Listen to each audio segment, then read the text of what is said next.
നമ്മുടെ കയ്യം ഒരക്കുഴി എന്ന് പറയുന്ന സ്ഥലത്ത് നമുക്ക് കാണാൻ പോകാൻ നല്ല സ്വാഭാവികമായിട്ടുള്ള ഒരു ഏരിയയാണ്. ഇതാണ് ഇതിൻ്റെ മുകളിൽ നിന്ന് പണ്ടിങ്ങനെ ഇവിടെ കാണാനുള്ള അവസരമില്ലായിരുന്നു. പക്ഷെ ഇന്നിപ്പം കാണാനുള്ള ഒരക്കുഴി കാണാനുള്ള അവസരമുണ്ട്. ഇതിൻ്റെ ഒരു 10,500 അടി താഴ്ചയിലേക്കുള്ള അതിമനോഹരമായ വെള്ളച്ചാട്ടങ്ങളുടെ ദൃശ്യമാണ് നമുക്കിന്ന് ഇപ്പോൾ ഇവിടെ കാണാൻ കഴിയുന്നത്.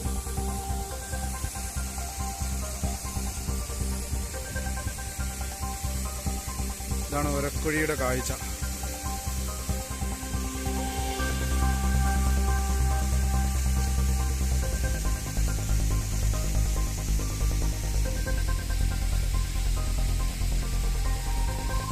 പണ്ട് നമുക്ക് അവിടെ നിന്ന് ഇങ്ങനെ നോക്കാമായിരുന്നു, കുത്തനെ ആ മരത്തെ പിടിച്ചു. പക്ഷെ ഇന്ന് അവിടെ സാധ്യമല്ല. ഒരു അനേകം ആളുകൾ താഴേക്ക് പോയി